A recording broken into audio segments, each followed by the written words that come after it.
snowed in, it's all good. The Appalachian Wireless Sports Overtime Saturday night is on your television or on your computer. I am Jamie McCracken. She is Lauren Cash. We'll try to entertain you as much as we can. Yes, we'll try. Almost 0 high school basketball games going on across the state tonight, so we're bringing you some college hoops. That's right. That includes Kentucky, and that is where we start the show. Yes, today in Lexington, Kentucky taking on Vanderbilt, and that means a welcome back to the Bluegrass for Cameron Justice. Yeah, 2015 Kentucky Mr. Basketball out of Knott County in Rupp Arena today. First trip back to Rupp since the boys' Sweet 16 last year. Of course, the Commodores arrived 2 days early to get ahead of the snowstorm. So let's see how they would do. First half, Tyler Eulis going to work, knocking down the three ball. And Eulis, he's just getting started. Later, this time, make him dance. Creating and making, that's another bucket. Next possession down, Eulis, different kind of bucket. Up to Marcus Lee. Great alley-oop, Cats up 11-5 early on. Matthew Fisher-Davis puts an end to the run. Three ball from the top of the key, his only points of the game. Doors down just 2. Good day for Alex Poitras. 16 points. There's 2 of them. Cats back up 6. Let's check back in with Eulis. Oh, my goodness. He's fun to watch. 10 first half points for the point guard. And then Jamal Murray, he starts getting warm. Three ball. All right, so he's warm. How about let's set Rupp on fire? You know, Vanderbilt had to call timeout. And out of the timeout, Murray. Woo! I didn't know he could do that. I didn't know that. I said the same thing to my mom when I called her. I was like, you see that on TV? Jamie talks to his mom all the time. I do. All right, let's go back to Eulis because all eyes were on him, and that means there's somebody wide open. Right. Charles Matthews gets some. 1 of 5 assists on the day for Tyler Eulis. UK up 10 at the break. Second half, Eulis, National Player of the Year? Maybe? Maybe. Question mark, question mark? Yeah. Again, Eulis. I mean, goodness. He finished with a game-high 21 points on 9 of 13 shooting. How about perhaps a lottery pick? Jamal Murray, shot clock winding down. It's just silly. 18 for Murray. Let's go to the Highlands Black and Blue Clinic scoreboard. An impressive 19-point win today in Rupp Arena for the 23rd ranked Wildcats, 76-57. Eulis, Murray, Poitras, all in double figures. The Cats shoot 55% from the field. Cameron Justice only played 7 minutes. He's been averaging 12 per game and came out with no points.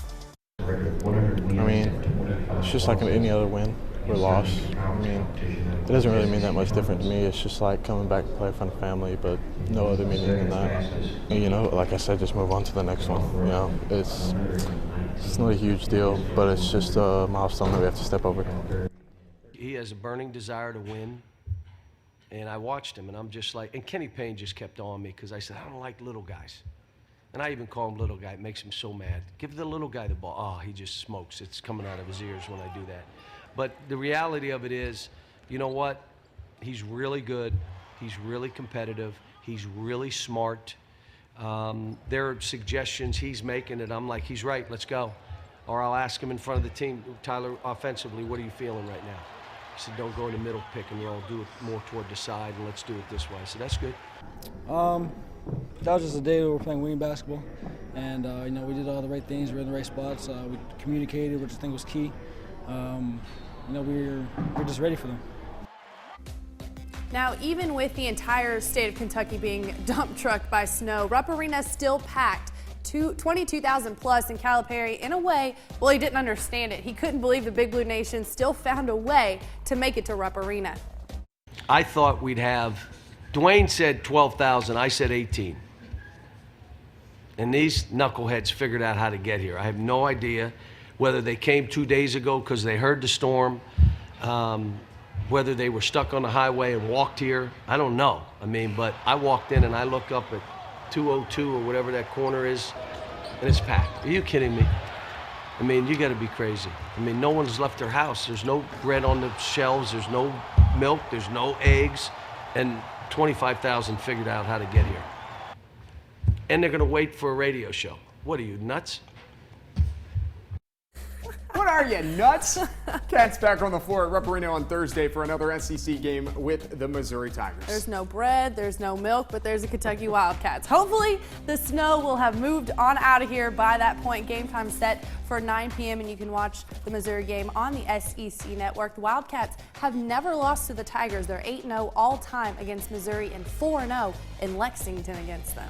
All right, well, before the game, the Kentucky cheerleaders were honored for winning the school's 21st cheerleading national championship last week. The Wildcats cheer team went down to Orlando, Florida, competed in the Universal Cheerleaders Association College Nationals, and brought back that thing right there, the big trophy. It was the 4th national title for the Wildcats just this decade. They won in 2010, 2012, 2014, and now 2016. Awesome sight at Rupp Arena today for them. Yeah, good stuff, right? All right, yeah. Lots to get to on this Appalachian Wireless Sports Overtime Saturday nights, including some highlights from around the SEC. Yes, and later, former Perry County Central Lady Commodore Kendall Noble makes basketball history for Western Kentucky.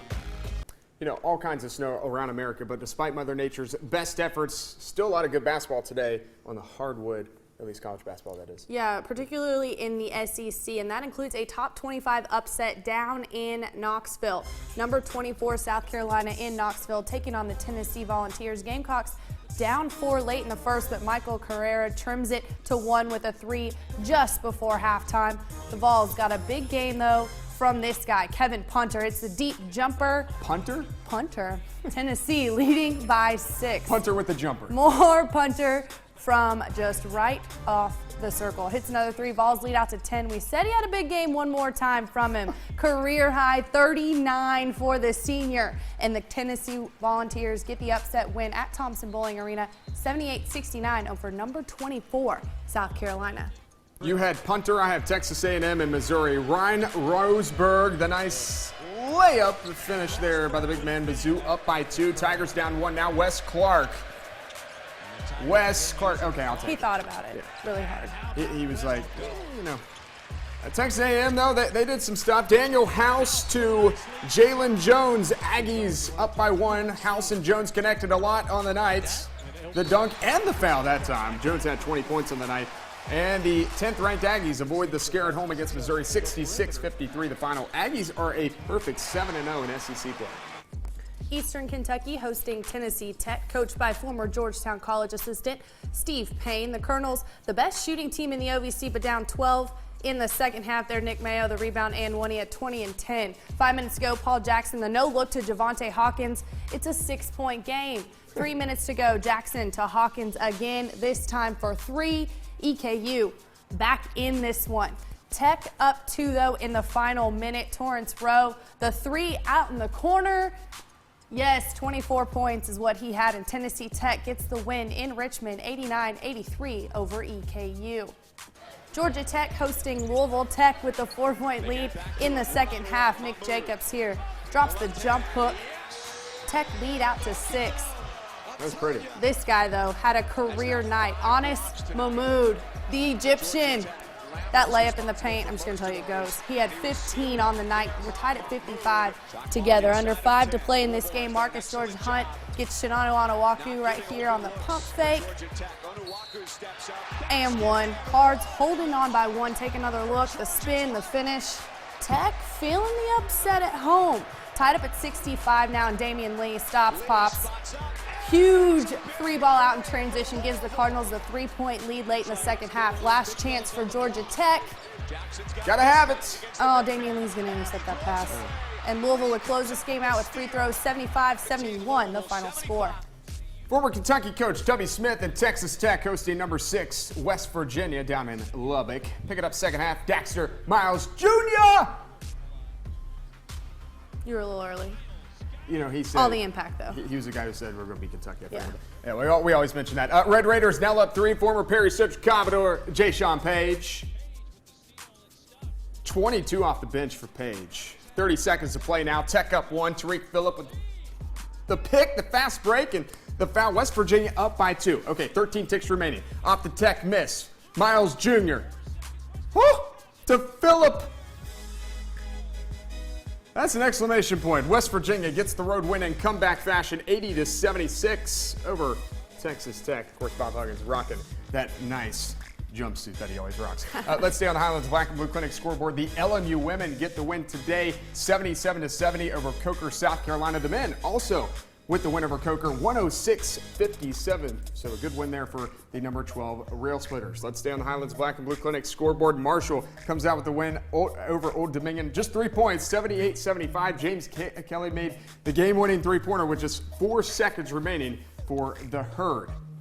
And around the SEC now, LSU wins by 2 at Alabama. LSU 72, Alabama 70, and Mississippi State defeats Ole Miss 83-77.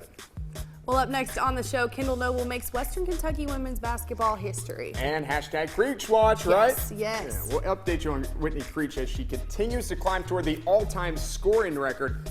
Hashtag Creech Watch. Okay. Hashtag Creech Watch. You put it in there. Hashtag. Welcome back. The Western Kentucky women, they were riding a 12-game winning streak heading into today's game with Charlotte. That's not the storyline, I know that. Yes, you are correct. The Hilltoppers also sit atop the Conference USA standings, trying to put some distance between them in second place today. Lady Tops looking to improve to 7-0 in CUSA against Charlotte. First half, Leia Raventos drives it, fouled. Count the basket. Charlotte ties it up at 8 early on. Later, Kendall Noble finds Dee Givens. She knocks down the 3 ball, tops up by 3. Noble, well, she's going to continue to share the ball. She shares it a lot today. Finds Givens again, and she hits another triple. She had 9 first quarter points in the Lady Tops. Well, they're up by 9. Charlotte, though, not going away. Lefty Webster, that's a good 3 ball. 23-16, Lady Tops holding on. Second half, Charlotte makes things interesting. Griffin Dempsey, Sierra Gregory lays it in, lead to 5. Fourth quarter, Ivy Brown loses the ball, but Jalen McClain is there, puts it up and in for 2, 54-49, Lady Tops. And then later, Noble gets things going, drives it in, scores. Kendall Noble finished with 17 points, 11 rebounds, and 11 assists to record the first triple-double in Western Kentucky women's basketball history. Lady Tops get the win 77-66. Here's Kendall and her coach on the achievement. I didn't really know. It was like the third quarter, I think. Mike was like, I'm not supposed to tell you, but you need 2 assists and a rebound, so you better get it. And, yeah. Kendall to finally get her triple-double is just, it's pretty amazing. She's just a special player, and we talk about it all the time. And I kept telling her that one day it was going to happen, one game it was going to happen. I'm just really glad that I heard it, the announcement, because when she scored her 1,000 point in the game, I didn't hear that. So I was really glad that I heard this one. And it's pretty cool because WKU, it's a great program, has a great history, and I think somebody would have got it before me, but I'm glad to be the first, and hopefully there'll be many more. That's good stuff. Yeah, congrats to Kendall there. But Jamie, do you know what time it is right now? This girl's time. It is time for our weekly hashtag Creech Watch update. Go for it. Please tell us. The Jenkins Lady Cavaliers only played 1 game this week against Knott Central. They lost that game. Creech dropped 38, though, in the Lady Cavs lost to the Lady Patriots. But those 38 increased her career points total to 4,762. Just 187 points shy now from breaking the all-time scoring record set by Jamie Walls. She is 238 points away from the 5,000 point mark. Jenkins plays Cordia Monday, maybe, depending on the snow. And heads to play in the Lady Hawk Classic at Pike Central next weekend. North Laurel's Peyton Broughton became the school's all-time leading scorer this week during their district game with Clay County. He dropped 22 points in the game and broke the record with that dunk right there. He now has 1,827 career points. Oh, and dude's only a junior. Jaguars are 16-2 on the season. Well, on the eve of the NFL's conference championship games, prospective draft picks had a chance to showcase what they can offer. College seniors gathering in Florida and California this afternoon for a couple of college bowl games, and we begin in St. Petersburg. Yes, we do. Coaches Charlie Weiss and June Jones squaring off in the East-West Shrine game. Not a great play here for Western Kentucky quarterback Brandon Dowdy. Inside the 10, he gets picked up by Florida's Brian Poole. Bye. Lackluster effort there by Dowdy. 98 yards the other way. That's a pick 6. 9-0 East All-Stars. Second quarter, Vernon Adams of Oregon connects with Colorado State receiver Kevin Cartwright for the score. West on the board, it's now 9-7. Still in the second quarter, more from the Ducks quarterback. Adams steps up, and he fires. And he finds Danny Anthrop, the Purdue wide receiver. He gone for the touchdown. The West wins the Shrine game 29-9 over the East. West Coast. How about the Collegiate Bowl? Conference champion coaches Mike Martz and Mike Holmgren. First quarter here, Richmond running back Jacoby Green punches it in to the end zone from 4 yards out, 10-0, Team American. 10-6 now in the second. Jadon Mickens from Washington makes the 12-yard touchdown catch. American now on top, 17-6 to the fourth quarter, where it's 17-15. Andrew Baggett of Missouri connects for his 6th field goal of the game. But they got the lead. And the national team, they win the Collegiate Bowl over the American team, 18-17, the final score. So they got the lead with 11 minutes to go, and that ended up being the final score. 6 field goals. Dude deserves the MVP. Yeah, I think so. Later in the show, we'll preview Sunday's NFL games, the 2 conference championship games, the AFC and NFC championships. Yeah, kind of a big deal. Next, though, it's Sports Overtime Rewind time. Anytime you get that kind of material like that, it's once in a lifetime in most places, especially in a small school like that. The 1994 Harlan Green Dragons bring a state title back to Harlan for the first time in 50 years. Welcome back with the All-A State Tournament. Next week, we decided to throw it back to the 1994 All-A State Tournament and the Harlan Green Dragons. Yes, in 1993, the Green Dragons lost in heartbreaking fashion to Fulton County in the All-A State semis. Well, that motivated them not only to get back to the tournament the next season, but win it all. Check it out in this week's Sports Overtime Rewind. Until the mid-90s, the Harlan Green Dragons had not won a state championship since 1944. That was with future Kentucky Wildcat Wawa Jones. Harlan went on to win that state championship 40-28 over Dayton. Jump to 50 years later, 1994. Head coach Mike Jones and his Harlan Green Dragons had their eye on the All-A State title. Harlan reached the semifinals of the 1993 All-A State tournament and lost in heartbreaking fashion on a last-second layup by Fulton County. We did too much celebrating before the game was actually over. We had made a basket, Thomas had made a basket to put us ahead of Fulton County by 1, and then we started celebrating to get back on defense, and they made an outstanding play to just to throw the ball the length of the floor and shoot a layup as the horn was going off, and it was a heartbreaker. So our goal was to get back the next year and win it.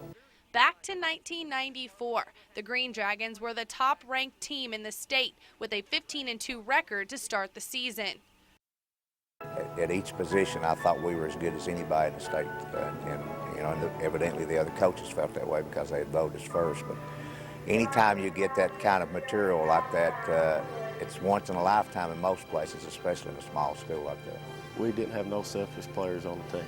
All we cared about was winning, and whether I scored 2 points or Thomas had 35 or Cox had 2 points, it didn't matter. As long as we won, we was all satisfied. Harlan faced off with Nicholas County in the first round of the All-A State tournament. Nicholas County, on paper, no match for the top-ranked Harlan Green Dragons, but this was one of the few times that season Harlan had to gut out a tough win to advance on. They were down as many as 10 points to Nicholas County, but squeaked out a 1-point win, 48-47. The quarterfinal and semifinal rounds were a different story for Harlan. They jumped right out and showed the rest of the state why the Green Dragons were the top dog in the Commonwealth, beating Covington, Holy Cross, and Caverna with ease, and they punched their ticket to the All-A State Championship game, their first state title appearance of any kind since the 1994 Sweet 16. Standing in the Green Dragons' way of a title, the University Heights Blazers. You hear people saying, well, they're a semi-college team. They can beat semi-college teams. They've got they had a kid, Greg Butner, who's playing for the Dallas Mavericks now, and they've got a kid, Isaiah Victor, who plays for Tennessee, and Lamont Barnes that plays for Temple. So they had a really nice squad, but we felt like we were still the better team. Charles Thomas scored the first basket of the game off a baseline jumper, but for the rest of the first quarter, it was the University Heights show. All the momentum favored the Blazers. That was until this happened. TJ Hollowell, 19-9. You could tell on film, and especially when you was at the playing in the game, that when the shot went in, before I let the shot go, that they was celebrating, walking back to the bench, and they was satisfied that they was beating us double digits. Then when the shot went in, their whole bench and crowd just went in the aisle, and it's like it shocked them, and I think it really took a lot of momentum out of them and put it on our side. And that's exactly what it did. That 75-footer put a spring in Harlan's step in the second half belonged to the Green Dragons. After the heartbreak of the 1993 All-A semis, Harlan was finally able to celebrate its first state championship in 50 years. I don't think there's any doubt that you can ask people that deal with the Class A that they think that they can't have a tournament without Harlan being there. And I don't think any doubt that that's one of the best teams that's ever played in the Class A. Like I said, 2 years in a row we won it, and we were rated first in the entire state both times we were in it. So, that speaks a lot for a little program like Harlan. Now, as you heard Coach Jones mention there, Harlan would go on to win the 1995 All-A state title as well. He went on to say in that piece that the 1994 title was extra special to him because he got to coach both of his sons on that team. And one of his sons, Michael Jones, the one in that story sporting the frosted tips. I knew you couldn't wait to get out of it just to say something about it. I don't even know. Were those frosted tips? Because in my opinion, that just looked all frosted. I mean, that was something. That was really something. It was 1990s. Yeah. Which mid-90s. Mid-90s. Yeah. Which, I mean, Backstreet Boys kind of heating up. Yeah, I guess. But his Black Bears are ranked 5th in our current Mountain Top 10 right now, so good luck to them the rest of the way. We had him in the Mountain Classic. Yes, exactly. Michael Jones, fun fact about the Harlan County head coach, Michael Jones still holds the state record for assists in a career with 1,352. And that number is ranked 4th nationally. That's crazy. That's insane. That's wild. That was a good piece. Thank you. All right, up next on the show, we got 2 NFL games tomorrow, right? Yes, kind of big games, the NFC and the AFC championship games. Yeah, it should be fun. I hear from the quarterbacks as they preview Sunday's matchups. Thanks for sticking with us. Championship Sunday for the National Football League. Tomorrow, AFC and NFC championship games. Get your popcorn ready, as Terrell Owens would say. I cannot wait. I'm not doing anything but watching football. Let's start with the AFC, the New England Patriots and the Denver Broncos. The Patriots beat the Chiefs last week 27-20 to reach the conference championship game. Tom Brady met with the media earlier this week, and he was quick to sing the praises of Denver's defense. And they've made it incredibly difficult on opposing offenses all season. And Brady said that's why the Broncos are one of the last teams standing. I mean, they got, very experienced defense, so they know what it takes to get the job done. So I think that's the part that makes it tough is they've done a lot of those things. That's why they're one of the best teams. That's why they're so good and keep teams from scoring points, because all those different situations become very challenging. And it's hard to drive the ball, 12, 13 plays down the field because they have so many dynamic players, guys that can intercept the ball, strip the ball from the quarterback. They got rushers. They got linebackers who can cover. Big physical defensive front that makes it tough to run the ball.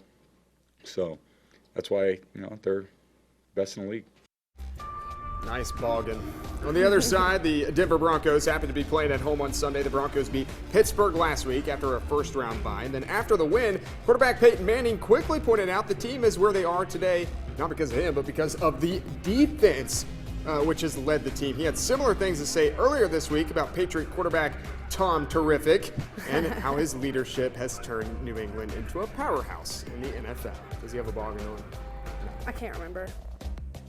All I can say about, Tom Brady is that he plays the position the way it's supposed to be played. He's extremely talented.